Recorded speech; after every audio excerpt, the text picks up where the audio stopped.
Welcome to Technologies Now, the Business Edge, a broker's perspective. I'm joined here today by Creedance Weiss, realtor with Your Castle Real Estate, part of the Tony Garrity team and group leader of 4BR in Colorado Springs. Creedance brings a passion for leadership, teamwork, and communities. Creedance, let's dive in. Welcome to the show. Yeah, thanks, man. Glad to Yeah, be here. yeah, you got it. Now, you've jumped into real estate relatively soon. So what motivates you to pursue this career?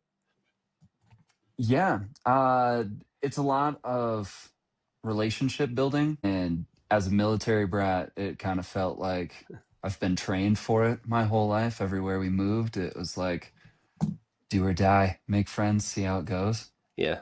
So that really helped. And then I actually went to college for building bridges, civil engineering, and after 4 years of not building a single bridge, I realized maybe it was more metaphorical, like between people. So just kind of ran with that.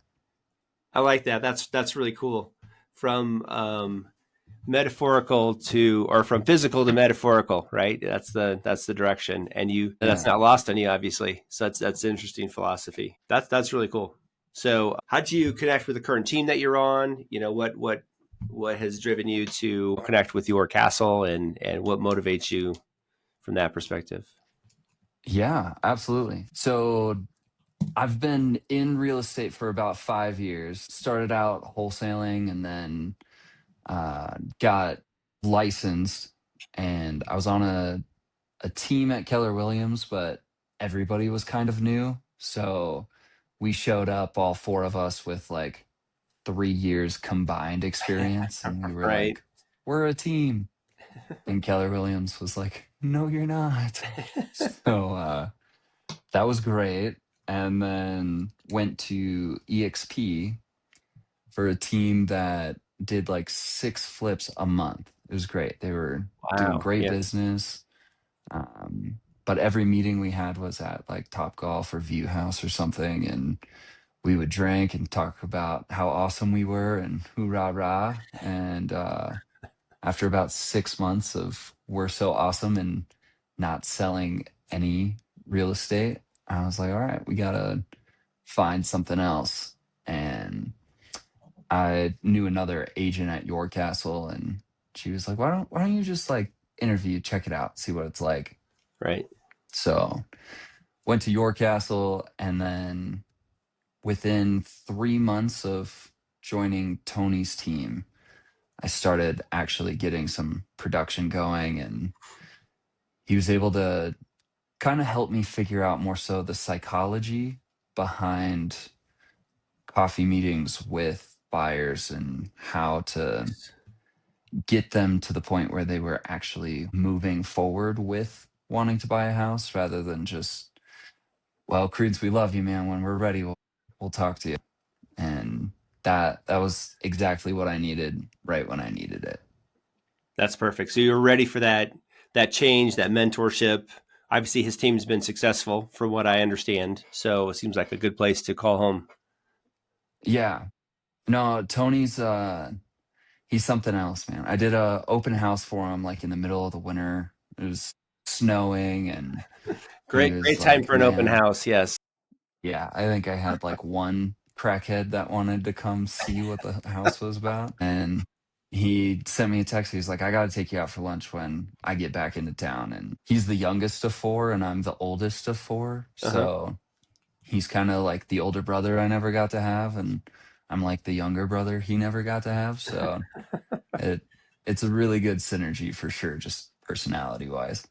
Oh, that's perfect. Because you do want to find a team that's going to work for you. I mean, you gave great examples of, this one's it's kind of like this one is this team was too hot, this team was too cold, and this team is just right. That's what it Oh, kind of yeah. sounds Little like. Goldilocks zone. The little Goldilocks effect that you have going on there. So you found the one Yeah. that's just right for you. Interesting. Well, people have asked me about joining teams just at Your Castle even, and the advice is always the same. Like a team can either be the best thing or the worst thing for your career. Like if you're going to put all this time and commitment into meeting with people weekly or every other week or whatever it is, you want to make sure that they're going to actually help you get where you're trying to go instead of just also being there with you. Yeah. Yeah. Excellent. No, that makes sense. So again, it sounds like you found your home. That works great. So I guess along those lines, as you've gotten into real estate, what lessons have you learned? What have you learned along the way that's made you better at what you do? Yeah. Networking is huge. I think that's the biggest thing that I've got. And then not just like showing up to each of these different networking events, but finding the people that you like at those events and then inviting them to the other ones that you do. So you start seeing more of the same people rather than just, oh, I've see this person once a month because we go to Bob every month, or I see this one person every month for XYZ networking Hmm. event. And then that's really how it starts to build a little faster than just going to one at a time and keeping everything separate. That's really good. So you get some good synergy in that. Obviously, the more you're around people, the more you get to that know, like, and trust level or whatever trust level you think is important to be able to Yeah, create that relationship and that relationships lead to business, or do they? Is that how it absolutely. works? Yeah. Yeah, so that's probably another good piece is the second that I stopped trying to be so salesy is when it started working a little better for me, which starting out sounds completely backwards. Like, let's just get to the meat and potatoes. We're on the phone. Do you want to buy a house? Yes or no? Let's go. And you make a few of those phone calls, and they are horribly awkward when you call somebody and they can just tell, like, this guy doesn't want anything from me except help me buy a house. So, like, my coffee one-on-ones with people went from like, all right, where are you living right now? Where do you want to live? Like, very direct, pointed questions to more so just like, okay, who are you? Right. Like, let's just figure that piece out. And then, oddly enough, now I don't really even talk about real estate to the people that I grab coffee with. It's just, what's going on in your life, man? And sometimes I'm able to help with referring them to somebody that has nothing to do with real estate. Like, oh man, you are stressed out. You've got a crick in your neck. You've got a great chiropractor that you're going to love just hanging out with, or whatever it might be. And then something that I've started to realize more in my adult life is it's like really hard to make friends, which we all have money and cars and nobody's grounded. So we should be able to just go hang out with whoever we want whenever, but nobody's inviting people to anything. So I've just started inviting people to not networking events, but just events in general, being like, hey, this is where I'll be if you want to come. And it's weird the amount of people that like don't come to things and then will text me or call me afterwards to be like, dude, I'm so sorry. You've invited me to like three things and I haven't shown up. And like, I do want to hang out with you, I promise. And at the end of the day, it's like, well, sweet, man. Whenever it does happen, like, I'll be there. Right. Yeah. Well, that's great. So you've gone from being a like salesperson to being a resource to being someone who connects people and a resource at the same time. So it sounds like you just decided you're just going to add value to people and it comes back around to you. Yeah. That seem about right? It's, that sounds exactly right. It's, it's something that's kind of hard to see starting out, but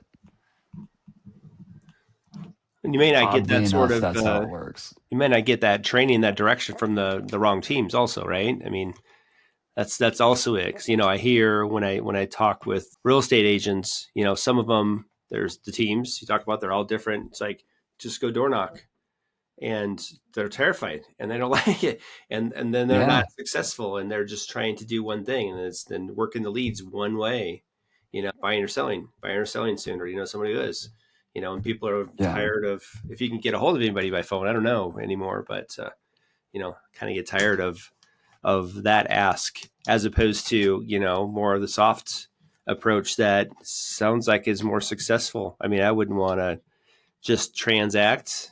Sometimes there's a place for that maybe, but real estate, this is a pretty big purchase people are making. They're going to be Yeah, taking it seriously. They want to at least like the person that they're working with, like and trust, right? To get to that point. 100%. Yeah, cool. Excellent. Yeah, let me ask you another question about your castle real estate and kind of how you work together. Now, Tony's Sure. been great. It sounds like. Do you have is it good collaboration? Do you guys work together? Like, is it a cadence of meetings where it's all positive, or is it still mostly because most real estate, it's up to you, man. It's up to you, Creedence. I'll give you some guidance, but you got to go do it. Is it exactly that way, or maybe the opposite? Um, so I had one specific moment where I came to Tony and I was going to quit. I was like, man, like this just isn't working. I don't know what to do. I think I need to get something that's hourly or salary, just kind of be a little more stable. And he was like, all right, well, we need to get you some closings because you're never going to take this career seriously if you don't make some money. And it was like a good 2, 3 months where he was like, every single text, email, call, whatever you get, send it to me and I'll tell you how I would respond to it. And Oh, it was like the best set of training wheels. oh my gosh. And it's something that team leads just don't do. Like I spent a little time also in the insurance business. And while I was in that, I would go to other teams like weekly meetings or whatever to try to pitch them before it all shut down. But even in those meetings, I could tell that they might be a very successful team. They might be good at what they do. But if you're trying to like start from scratch and build this thing, it just wasn't the place for it. And Tony's given me a ton of time. So I don't know if it's something that is manageable when a team gets large enough. But through those training wheels, I started being like, okay, sweet. This is how I would do it. And even now, almost 2 years later, I'll still send him a text every once in a while, like, okay, this is what I'm trying to say. This is what I'm thinking about sending. Should I like tweak it? Is there like, does this part sound too pushy? And he'll be Right. like, no, that's great. I would probably take this piece out. And you're like, okay, sweet. And he's been And successful, so this is you got to be soaking this up. oh, absolutely. Tony's had some great years. The first year I was on the team, he goes, "Yeah, I think this year's been a slow year. I'm only at like 200,000 or something for the year." And I was kind of like, "Screw you, dude. Like your slow year is like where I'm trying to get to." Right. Um first small second, and then you're like, okay, sweet, like this guy kills it, somebody that I need to keep close. So um yeah, he's something else. Nobody does the business quite like he does, for sure. That's fantastic. It's good to have the right mentor in any business. I think especially in the space that you're in. I would say cool. So Credence, when you're not helping clients, what do you love most about Colorado? Oh man, so 2 years ago I started a hiking group because I realized I'd been here a decade and people come to Colorado because it's beautiful, and I had spent all of my time in the city. And I was like, okay, I gotta start going out. I'll bring people with me. So Mhm. I love to go hiking. There's a couple like really good spots that I found. Devil's Head Lookout in Sedalia. The 360 view you get from up there is awesome.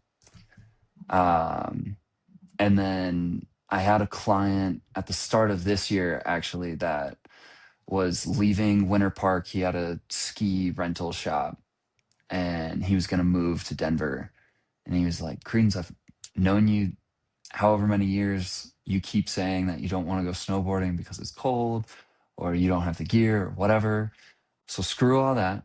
I've got gear for you. I've got the board. I got a helmet. I definitely needed a helmet, and we're going out. Yes. And it was kind of this little like bell curve of like my body felt good. It was fresh, and I was falling down a lot. And then kind of started figuring it out. But then I got cocky and was like flying down the hill, and then would just wreck hard. Like threw my shoulder out. It was a whole thing. And then by the end of it, I was just like limping down the hill. Like, well, that was fun, but um, it's something I definitely want to get better at and do more of. But I feel like that's something that Coloradans do. You know, we've got the mountains right there. You got to take advantage of it. Yes. And then there's a lot of places to do like swing dancing, line dancing around town. And last year I got out of a relationship and just started hanging out with the guys on my team at uh it's a country bar off of Colfax called Charlie's. They do Charlie's. line dancing on Thursdays. Oh man, it was a great time. I was able to just like, I have no idea what I'm doing. I got two left feet, and they'd throw me around, show me the different dances, whatever, and I could still use a little bit of work, but it's a good time for sure. That sounds great. Even with two left feet, you practice enough, right? And people give you the right guidance. Uh, Oh yeah, that sounds like fun. Charlie's. I'm making some notes here, man. I've been in Denver for a while, but I wrote Devil's Head Lookout, Charlie's. So thank you for this. Excellent. yeah. Hey, If let's. you ever want to go, All right, cool, man. Thursday nights, right? So you said. Thursday nights. Yes. I have some boots that I wear a couple times a year, my cowboy boots, and never danced in There you them. go. It's just clumsily walked. You know. Well, that's the spot for it for sure. I'll tell you Yes. what. And they're leather, they're smooth. They probably work pretty well, I'm guessing. Now, my two left feet would need a little help too, but I probably wouldn't hurt myself or anybody else. That's my standard I have, I guess. That's the goal. They're durable though. I've ran into a few of them. It's okay. Cool. All right, that's good to know. So cool, man. Hey, I'm going to switch this. Our company is Technology Now. I just want to ask you Yeah. what you use as far as technology on the real estate side of business. How does it help you? Is there systems in place that people wouldn't have had in the past that you use that make a difference in your business? Yeah. I mean, you've got the MLS and like the different just like online websites and things. I think the CRM has been huge. So I had KV Core for a little bit, and trying to take advantage of everything that KV Core had was a little overwhelming, especially just getting started. And then I started using Close, which it's just simpler and a little cleaner. You like set tasks, and for the day it pops up and you're like, okay, yep, I set all of those. I know that I need to reach out to these people. But when I was doing the insurance business, we had a CRM called Easy Links, and that was like a collaborative CRM. Like your service team, the other insurance agents, the founder of the insurance agency, like everybody could see everybody's stuff. And the accountability I got from my service team to be like, Creedance, you have like 40 overdue tasks today. Like, what are you doing? You got to check on these, was super helpful Yes. to start actually using a CRM the way that it's supposed to be used. Because before it was just like, sweet, I have all these contacts in here. And then every once in a while, I'd remember, like, oh, I'm supposed to talk to these people. That's right. So, Yes. Kind of the point in your CRM. Yeah. Your relationship management. That's the important part there. right. I understand what you're saying So, though completely. Yes.